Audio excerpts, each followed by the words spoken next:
Hello friends. आ, पिछला episode को बहुत ही अच्छा प्रतिसाद मिला। इसके लिए मैं आप सभी का धन्यवाद करूंगा। 1600 सब्सक्राइबर्स हैं पर 3200 से ज़्यादा व्यूज़ मिले, डबल सब्सक्राइबर के। खैर, इस बार का एपिसोड बड़ा दिलचस्प रहने वाला है क्योंकि कई लोगों के मुझे फ़ोन आए और उन्होंने जो सवाल किए बड़े इंटरेस्टिंग सवाल थे। मैंने सोचा इसी के ऊपर में मैं एक एपिसोड बना दूं, परंतु थोड़ी तबीयत ठीक नहीं है तो बनाने में 2-3 दिन डिले हो गया मुझे। दोस्तों, आपने अंग्रेजी में एक कहावत तो सुनी होगी, वाक्य सुना होगा, दिस टाइम इज डिफरेंट। बड़ा ही खतरनाक वाक्य है ये, दिस टाइम इज डिफरेंट। और इकोनॉमिक के संदर्भ में इस वाक्य को या मुहावरे को इस्तेमाल किया जाता है जब कभी भी स्टॉक मार्केट ऊपर जा रहा रहता है। तो उसके स्टॉक मार्केट के ऊपर जाने के लॉजिक को सही ठहराने के लिए आप देखेंगे कि बहुत बार टीवी पे या न्यूज़पेपर में एडिटोरियल लिखने वाले लोग जो है इस वाक्य का यूज करते हैं, दिस टाइम इज डिफरेंट। यहां तक कि किताब जो है ये भी लिखी गई है, दिस टाइम इज डिफरेंट। ये केनेथ रेगॉफ और कार्मेन रेनहार्ट, ये केनेथ रेगॉफ दो इकोनॉमिस्ट हैं। केनेथ रेगॉफ बहुत ही प्रसिद्ध इकोनॉमिस्ट है हार्वर्ड के। उन लोगों ने ये किताब लिखी है, बहुत ही बेहतरीन किताब है और उन्होंने यही कहा है कि बड़ा ही डेंजरस वाक्य है। इन्होंने इकोनॉमिक्स को लेके ये किताब लिखी है, आपको वक्त मिलेगा तो अवश्य पढ़िएगा। आज जो मैंने एपिसोड बनाया है वो मूलतः 5-7 लोगों के मुझे फोन आए जिन्होंने एक ही सवाल मुझसे पूछा कि क्या साहब, अब स्टॉक मार्केट का जो ये ऊपर चढ़ने का जो सिलसिला था वो खत्म हो गया है? क्या ये जो सिप महीने दर महीने बढ़ते जा रहे थे, क्या वो रेवोल्यूशन, सिप रेवोल्यूशन क्या समाप्त हो गया है? क्या रिटेल इन्वेस्टर स्टॉक मार्केट से दूर जा रहा है? यही घुमा फिरा के 6-7 लोगों ने मुझसे यही बात पूछी। क्योंकि मैंने पिछले एपिसोड में अपना मोबाइल नंबर दिया था तो मुझे कम से कम 150 लोगों के फोन आए और मुझे ये प्रश्न बड़ा इंटरेस्टिंग लगा। इंटरेस्टिंग इसलिए लगा क्योंकि बहुत सारे लोगों ने, जिन्होंने इस बारे में मुझसे बात किया, उन्होंने ये संदर्भ निकाला कि बहुत ही मतलब प्रसिद्ध लोग जो है, अब वो लोग आके बोल रहे हैं कि भाई आप लॉन्ग टर्म के लिए इन्वेस्टमेंट कीजिए, शॉर्ट टर्म मत देखिए। ठीक है। और सचिन तेंदुलकर के बारे में कई लोगों ने बताया कि सचिन तेंदुलकर जी के कई ऐसे एडवर्टीजमेंट आ रहे हैं जहां पे वो मेंशन कर रहे हैं कि भाई मैं तो लॉन्ग टर्म इन्वेस्टमेंट देखता हूं, आप भी वही देखिए। तो दोस्तों, जब मैंने सुना तो मेरे दिमाग में यही मुहावरा कौन था, this time is different. But ये जो है, ये इस बार नेगेटिव कनोटेशन में, ये नेगेटिव बात को सोचते हुए मेरे दिमाग में घूमा, क्योंकि इस बार स्टॉक मार्केट जो ऊपर की तरफ चलता हुआ हमें दिख रहा था, मैंने पिछले भी एपिसोड में बताया था कि किन कारणों से मुझे लग रहा था कि ये मार्केट गिरेगा, और उनमें से एक भी कारक अभी तक जो है मतलब ऐसा नहीं हुआ कि वो पलट गए हैं, उन्होंने दिशा बदल दी है, वैसी ही है। जो दो कारक बताए थे मैंने, एक था लिक्विडिटी और दूसरा था इकोनॉमी।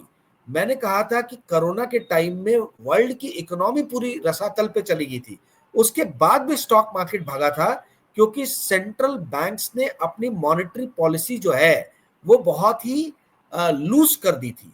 उन्होंने सिस्टम के अंदर में पैसे फेंकने चालू किए थे, लिक्विडिटी बढ़ाई थी, सिस्टम के अंदर में पैसे डाले थे ताकि लोगों को लोन मिल सके। और बहुत सारे लोगों की नौकरियां गई थी उस टाइम में, तो उनको सस्ते दरों पे लोन मिले ताकि वो अपना जीवन यापन कर सके। बहुत ज्यादा लोगों के सामने चुनौतियां ना आए कोरोना के कारण, इस चीज को कम करने की कोशिश की गई सरकार द्वारा भी और सेंट्रल बैंक्स द्वारा भी, ना केवल इंडिया में बल्कि वर्ल्ड ओवर। तो लिक्विडिटी सिस्टम में थी जिसने मार्केट को ऊपर खींचा। परंतु अब जो है लिक्विडिटी की सिचुएशन खराब हो रही है। दूसरा, क्यों खराब हो रही है?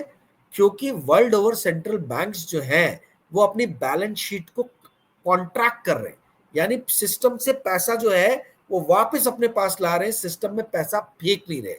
दूसरी बात, इंटरेस्ट रेट बहुत ऊपर चले गए। तो जब इंटरेस्ट रेट ऊपर जाते तो मैं आप कोई भी, हम लोग ज्यादा लोन्स लेने में इंटरेस्टेड नहीं रहते। तो लोग क्या कर रहे थे, लोन लेके स्टॉक मार्केट में डाल रहे थे, लोन लेके कोई दूसरे एसेट में डाल रहे थे। इस कारण से सारे एसेट क्लासेस के प्राइजेस है ना ऊपर गए, चाहे वो रियल स्टेट हो, चाहे गोल्ड हो, चाहे कमोडिटी हो, चाहे आपका स्टॉक हो। तो हमने ये देखा कि लिक्विडिटी बहुत वीक थी, इसलिए ये प्राइसेस ऊपर गए, पर अब लिक्विडिटी टाइट हो गई है।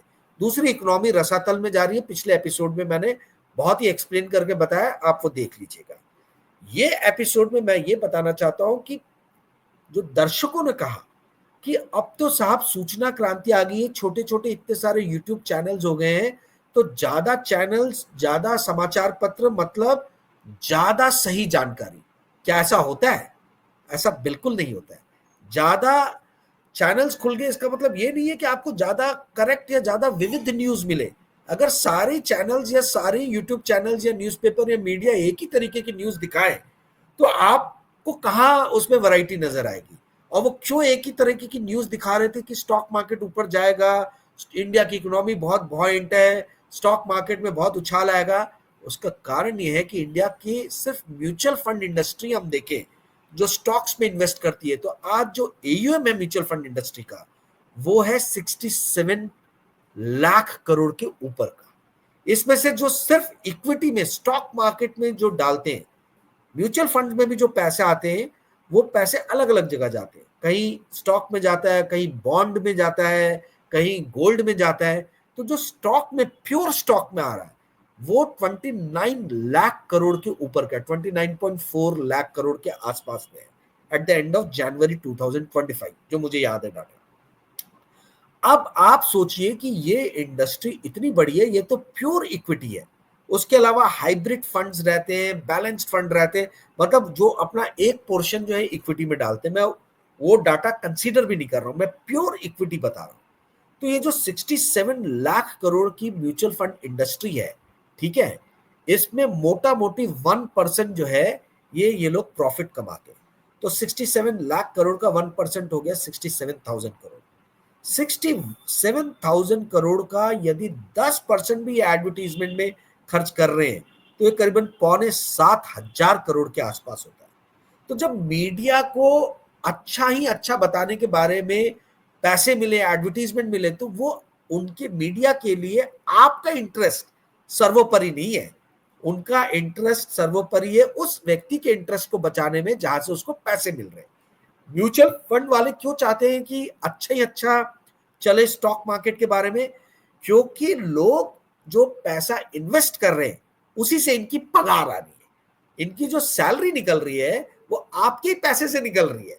तो आपने यदि एसआईपी बंद कर दी, आपने लमसम इन्वेस्टमेंट बंद कर दिया, तो भैया इनको साल दर साल जो बोनस मिलता है और जो सैलरी इंक्रीमेंट होता है, वो कहाँ होगा? उल्टा रिट्रेंचमेंट होगा, लोगों को निकाला, म्यूचुअल फंड इंडस्ट्री से लोगों को निकालना, छटनी शुरू हो जाएगी।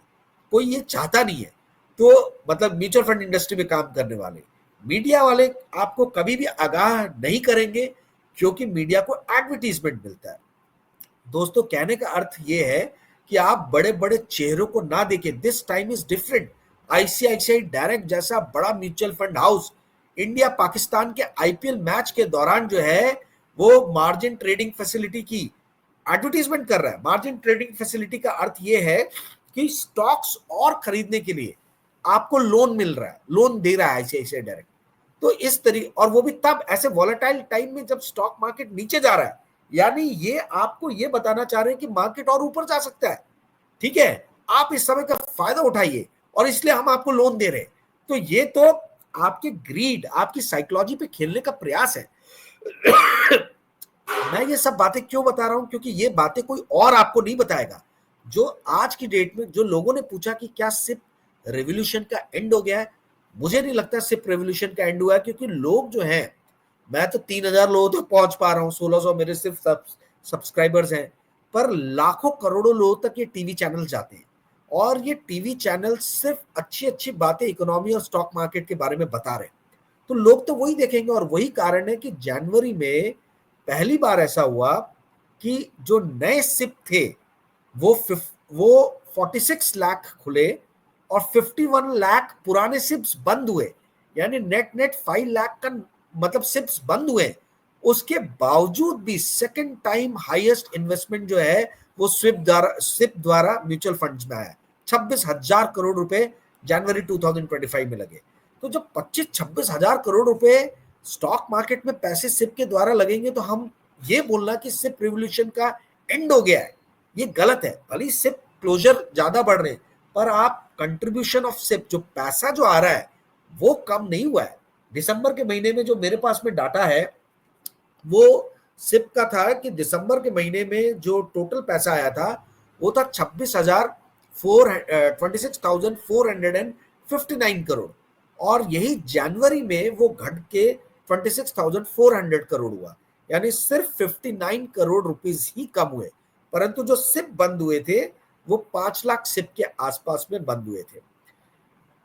अप्रैल 2024 से लेके जनवरी 2025 तक 2.37 lakh crore rupees Indian retail investors ने सिप के द्वारा स्टॉक मार्केट में डाला है। तो अभी ये कहना कि सिप रिवॉल्यूशन का द एंड हो गया है, ये थोड़ा फारफेच होगा, ये जल्दी बोलना होगा, मैं इस चीज को नहीं मानूंगा। परंतु मैं आपको आगाह जरूर करना चाहूंगा कि भाई सिप करने का ये सही समय मुझे लगता है कि नहीं है, क्योंकि हमको लिक्विडिटी के एंड पे भी कोई बहुत ज्यादा रिलीफ मिलता हुआ दिख नहीं रहा है, और ना हमें इकोनॉमी कोई बहुत जल्दी सुधार इकोनॉमी में आता हुआ नजर आ रहा है।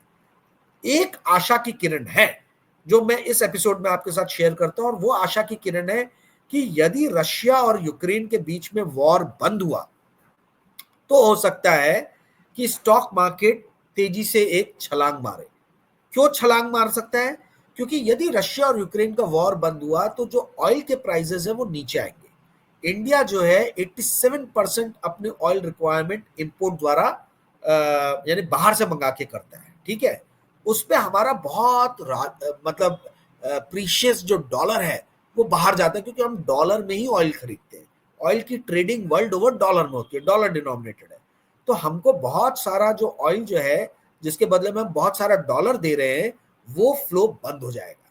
तो वो एक इंडिया के गिरते हुए रुपए के लिए एक बहुत अच्छा सिग्नल होगा। रुपया वीक हो रहा है, इसलिए फॉरेन इंस्टीट्यूशनल इन्वेस्टर्स तेजी से इंडिया से पैसे बाहर निकाल रहे हैं। रुपया गिरना यदि बंद होगा तो हो सकता है फॉरेन इंस्टीट्यूशनल इन्वेस्टर्स भी आ जाए। तो रशिया यूक्रेन वॉर का द एंड होना जो है ये एक शॉर्ट टर्म के लिए मार्केट में एक कैटलिस्ट के रूप में, एक रॉकेट के रूप में काम कर सकता है। 2-3 हजार पॉइंट्स निफ्टी शायद ऊपर चली जाए सिर्फ इसी न्यूज पे कि रशिया यूक्रेन के बीच में वॉर बंद होने वाली है, कुछ समझौता होने वाला है। अन्यथा मुझे कोई दूसरा बड़ा रीजन नजर नहीं आ रहा है जिससे मार्केट जो रसातल में जा रहा है वो रुके। देखिए दोस्तों, मैं आपको एक और आगाह कर देना चाहता हूं, एक और बड़ी प्यारी किताब है, इस किताब को जरूर पढ़िए। डाउ 36,000 रेयर किताब है, 1998 में लिखी गई थी। इस किताब के जो राइटर है जेम्स ग्लासमैन, इन्होंने 1998 में प्रेडिक्ट किया था जब डाउ 8782 पे था, यानी 8782 पे था, कि डाउ 36,000 आने वाले 2-3 सालों में पहुंच जाएगा। और उसमें उन्होंने वही दिस टाइम इज डिफरेंट वाला जो मुहावरा है वो दिया था, और अपने अलग अलग रीजंस बताए थे कि क्यों डाउ जो है 36,000 पे जाएगा। वो सारे रीजंस गलत प्रूफ हुए, और आपको जान के आश्चर्य होगा कि 1998 में जो 36,000 डाउ जोन्स का टारगेट दिया था जेम्स ग्लासमैन ने, वो 36,000 कब पहुंचा डाउ? आप अंदाजा लगा सकते हैं? 1 नवंबर 2021, 23 साल बाद जाके डाउ जोन्स ने वो टारगेट अचीव किया जो ये 1998 में बोल रहे थे। तो ये भी अपने टाइम के बड़े पत्रकार और एनालिस्ट माने जाते थे। तो कहने का अर्थ ये है कि जो लोग आके आपको एक बहुत बड़े म्यूचुअल फंड के मालिक है, मित्र है, मैं नाम नहीं लेना चाहूंगा, उन्होंने भी अभी रिसेंटली प्रेडिक्ट किया कि 1 लाख तक निफ्टी चला जाएगा 2030 तक। तो ये इस तरीके के लोग आके बोलते इसलिए क्योंकि इनके अपने वेस्टेड इंटरेस्ट है, इनके इंटरेस्ट है मार्केट ऊपर जाने में। कोई आपको आके ये नहीं बोलेगा कि मार्केट कल गिरेगा और 2 साल तक मार्केट फिर कहीं हिलेगा ही नहीं, और यदि आपको पैसे की जरूरत है तो आप मार्केट में 2 साल तक पैसे डालिए मत, उल्टा पैसे निकाल लीजिए, ऐसा कोई आपको नहीं बोलेगा। परंतु दोस्त, ये सुनने में बहुत अच्छा लगता है कि इन्वेस्टमेंट लॉन्ग टर्म के लिए किया, लॉन्ग टर्म के लिए किया। मैं भी जानता हूं, आप भी जानते हो कि भैया हम 2 साल 3 साल तक यदि मार्केट वहीं रुक गया, कुछ रिटर्न नहीं दिया, तो इंसान अंदर से व्याकुल हो जाता है। 2008 में जो निफ्टी ने हाई बनाया था वो हाई जाके हमने वापस 2014 जनवरी में शायद अचीव किया था, 2013 में। तो आप ये सोचिए, जब मार्केट गिरता है, थमता है, तो 2024 में जो हाई बनाया हो सकता है वो 2029 2030 में हमको मिले। तो यदि आपको वो व्याकुल भाव चाहिए तो बने रहिए, और यदि व्याकुल भाव नहीं चाहिए और जितनी आपकी रिक्वायरमेंट आपको लगती है, मेरे ख्याल से मतलब अगर इमीडिएटली 1 साल 6 महीने में आपको लगता है कि बहुत ज़्यादा पैसे की नीड है, तो ये बड़े-बड़े लोगों के बातों पे ना आएँ, इनके एडवर्टाइज़मेंट्स की तरफ ध्यान ना दें। मेरा ये कहना है कि आप खुद सोचें, use your brain, think about it कि ऐसा क्यों हो रहा है कि भैया आईसीआईसीआई डायरेक्ट जैसी बड़ी कंपनी को आईपीएल बोल रहा हूँ, सॉरी, चैंपियंस ट्रॉफी के दौरान है इंडिया पाकिस्तान के मैच में एडवर्टीजमेंट करना पड़ता है कि लोन ले लो, आप हमसे लोन ले लो और स्टॉक्स खरीदो। सचिन तेंदुलकर को आके क्यों बोलना पड़ रहा है कि भैया लॉन्ग टर्म में स्टॉक्स बहुत अच्छे हैं? और फिर ये किताब के बारे में सोचो जो मैंने आपको दिखाई है, इस किताब को अवश्य पढ़िएगा, मैंने पढ़ी है, बहुत अच्छी किताब है। पिछली वाली भी जो मैंने आपको दिखाई लाइब्रेरी से अपने निकाली, दिस टाइम इज डिफरेंट, वो भी बहुत बढ़िया इकोनॉमिक्स की किताब है, जरूर पढ़िएगा। ये सब किताबें पढ़ने के बाद में आपको समझ में आएगा कि जो आपको सब्ज बाग दिखाए जाते हैं, उस सब्ज बाग के पीछे बताने वाले लोगों का अपना खुद का इंटरेस्ट है। आप अपना दिमाग यूज कीजिए। मेरी ज्यादा रीच नहीं है, 2000 3000 4000 लोगों तक मैं जाऊंगा, वो भी यदि आप लोगों ने इस वीडियो को फॉरवर्ड किया तो। क्योंकि बहुत सारे व्यूअर्स ने ये भी कहा कि मेरा नाम यूट्यूब पे डालने पे मेरा चैनल मिलता नहीं है, चैनल का नाम डालने पे मिलता नहीं है। तो जितने व्यूअर्स इस वीडियो को शेयर करेंगे, सब्सक्राइब करेंगे, उतना ही ये वीडियो आगे जाएगा। ये वीडियो बनाया इसलिए गया है कि आप लोग अपनी आवश्यकता के हिसाब से ही स्टॉक मार्केट की तरफ नजर करें। यदि आपकी आवश्यकता अभी पैसों की है तो कृपया करके इन्वेस्टमेंट के बारे में ना सोचें, क्योंकि ये कोई नहीं बता सकता है कि मार्केट वापस 26,000 कब पहुंचेगा। कोई भी इंसान भगवान नहीं है, क्योंकि दूर दूर तक इकोनॉमी में सुधार होने के चांसेस मुझे नजर नहीं आ रहे, और ना ही मेरे को लिक्विडिटी की सिचुएशन सुधरती हुई नजर आ रही है। एक कंडीशन मैंने आपको बताया जो मुझे लगा कि ट्रिगर दे सकता है मार्केट को, वो यूक्रेन रशिया वॉर की एंडिंग है। उसके अलावा कुछ मुझे मीडियम टर्म में या शॉर्ट टर्म में दिख नहीं रहा कि जो मार्केट के लिए ट्रिगर फैक्टर हो। तो आई होप दोस्तों ये वीडियो यदि आपको पसंद आया होगा तो इसको लाइक कीजिएगा, शेयर कीजिएगा। आप ही मेरी ताकत है, आप ही मेरी वाणी है। ज़्यादा से ज़्यादा लोगों के साथ यदि आप इस वीडियो को शेयर करोगे तो मेरा रीच बढ़ेगा। और बहुत रेयरली होता है कि जितने आपके सब्सक्राइबर्स हैं उसके आपके डबल व्यूअर्स होते हैं। लोगों के लाखों में सब्सक्राइबर होते हैं तो हजारों में व्यूज आते हैं, और करोड़ों में सब्सक्राइबर्स होते हैं तो लाखों में व्यूज आते हैं। हमारे 1600 सब्सक्राइबर हैं, 3200 व्यूज आए हैं। शायद बेस छोटा है इसलिए ये हो रहा है, बट आई होप कि ये बेस बढ़ाने में आप मुझे मदद करेंगे। और मुझे लगता है कि आपको ये एपिसोड अच्छा लगा होगा तो कृपया इसे शेयर कीजिएगा। धन्यवाद।